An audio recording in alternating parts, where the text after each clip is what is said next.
Patrick Ricard so we could get those big packages along with Cam Scatterboo that were huge in Baltimore. Yo, hold up. You ever seen a man get fired mid-sentence? Not after the show. Not in some private meeting behind closed doors. Leave. On national television in front of millions of people. And somebody in his earpiece just whispers, "You're done." 8 years he gave that network, loyal, showing up every single day. 8 seconds is what they gave him back. That's not a firing, baby. That's a public execution. And ESPN did it with the camera still rolling like it was nothing.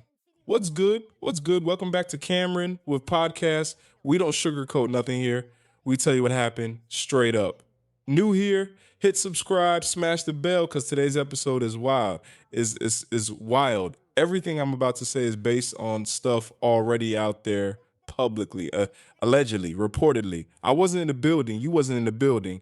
But what got said on camera and what got posted online, that's out there for good. So real quick, if you don't know who Ryan Clark is, ESPN commentator, played a few seasons in the NFL and been sitting at that desk for the last 8 years. Reports say the network was actually planning to fire him the next day, nice and quiet. But somebody upstairs got nervous, word was about to leak, and they made the call, nah, we can't let this hit Twitter first. So they told him mid-broadcast, cameras rolling, man was cooking, giving real analysis, and then on, show cuts to break, comes back, no Ryan Clark, no goodbye, no it's been an honor, nothing. He didn't even get to finish the segment.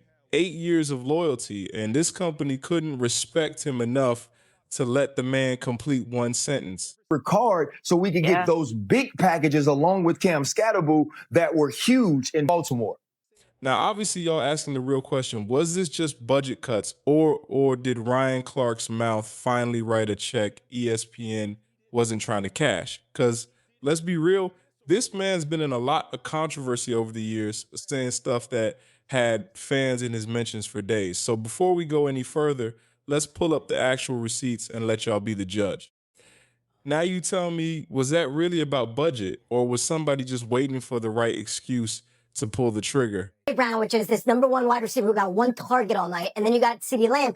But that's the when was the one target? That's the target. But I'm saying when was the one target? I'm saying you could have it both ways. 54 seconds left in the game on 2nd and 11. It was the one target. He runs the out. You wake up this morning saying AJ Brown had a better day than CeeDee Lamb. But you know what you wake up saying though? AJ Brown's team is 1-0. Of course, right? Like that's what I get it. But the thing is this though, and we shouldn't do this on TV. And so I apologize if people think this is rude. That's the non-player. Oh, stop. That's no, that CeeDee Lamb is, let me tell you why. I'm not saying I'm not looking at fantasy football. Ryan, I'm not don't belittle me like that. If Kyler Murray right now was the quarterback of the Baltimore Ravens, we'd have much more confidence in them to win the Super Bowl. Period. We would. It wouldn't be a discussion. We wouldn't be sitting here talking like, you know what? Yeah, they can because the quarterback's really good. I think John Elway was a generational talent. I think Patrick Mahomes is a generational talent. I don't think Tom Brady, I don't think Drew Brees, I don't think Peyton Manning are generational talents. I think Andrew Luck ended up being a generational talent. Now, here's the part y'all been waiting for. How did Ryan Clark actually respond? Because this man did not come out swinging. No rant video, no calling out executives by name, none of that petty stuff. Instead, the very next morning, he posts himself in the gym working out like it's just another regular day and drops a message sending love to everybody else who got laid off that same week. Man got humiliated on national television and still found it in him to check on other people first. That's real composure right there, considering what just happened to him in front of millions. That we want to attack the messenger, Ryan Clark. Okay, let's pull up your stats. Second team All-SEC, we cannot relate. Undrafted in 2002, we cannot relate. Then you have one Pro Bowl in 2011, we cannot relate. So if you want to unlock Petty Cam and everything that Cam Newton has ever said on this 4th and 1 show has always been backed by merit and logic, but some way, shape, form, people keep attacking Cam, the person, or why he didn't jump on the fumble, why he didn't do this, or comparing and contrasting. So when I compare and contrast you guys' statistics and Dan Orlovsky. And just when you thought the shade was over, plot twist. The same man who used to roast Ryan Clark's whole career got handed the exact same pink slip. Karma really said, hold my beer. That's Cam Newton. Same day, same layoffs. And these two had actual beef before this, going back and forth about stats and credibility. The irony is not lost on nobody, and the internet clocked it immediately. I'm going to miss him. I am not happy about this decision one bit. The bosses know I'm not happy about this decision. I've made that very, very clear. But it's also important that myself and anybody else in the world of business be grown-ups and understand that these are the kind of things that happen when layoffs happen. It's Tuesday, and by the end of this day, you're going to hear about a lot more folks getting laid off. People that are my colleagues, my contemporaries. For all I know, and I don't know the names yet, but for all I know, some more of my friends are going to be gone. Now the industry did not stay quiet. Boosie ain't play about it. Hop straight on Twitter talking about how the real always gets feared and the fake always gets accepted. That's not just support, baby. That's a direct shot at ESPN's whole decision. That's Stevens A. Smith. And listen close. He's basically telling his own bosses on camera live that he flat out disagrees with their decision. That ain't a tribute. That's a warning shot fired straight at his own network, and everybody watching knew exactly what he meant. Deion Sanders backed Ryan, too, calling him one of the best talents on the whole roster and questioning who was still sitting comfortable while Ryan got shown the door. Alongside with some of the most talented journalists and, sports individuals that cover sports was something that it got me to realize and have a newfound respect for the skill. So when you hear certain things, it was like, dang,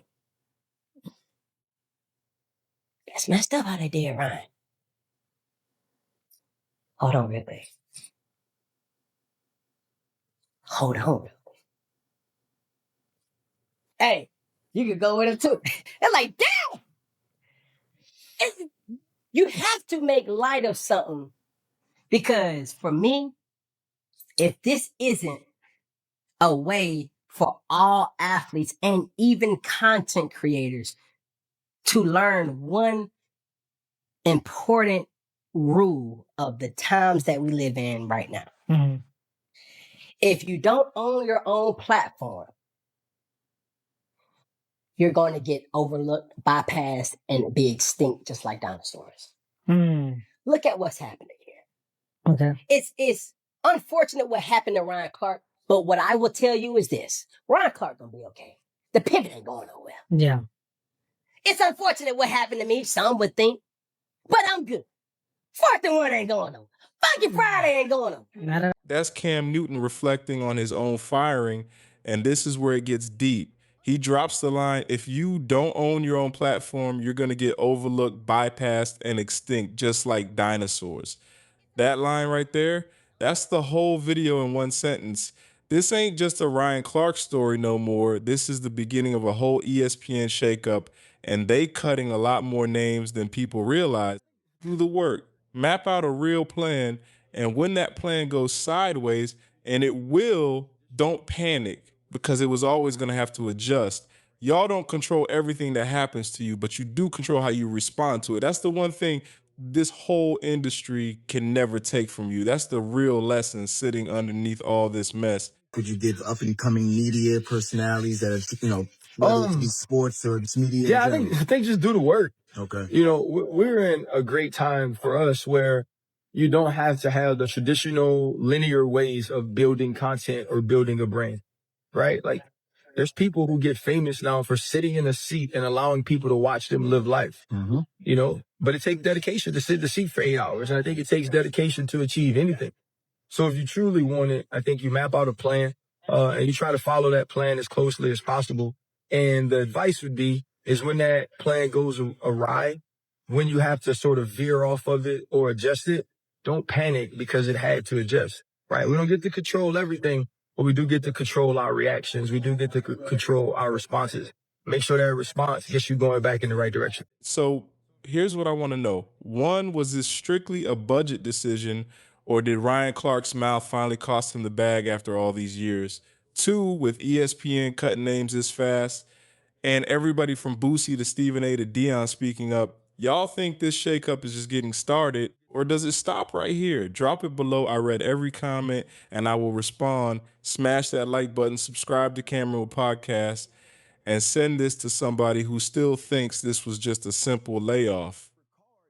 I'm Cameron. This is Camera Podcast. The reports stay hot right here. Catch y'all in the next one. Peace.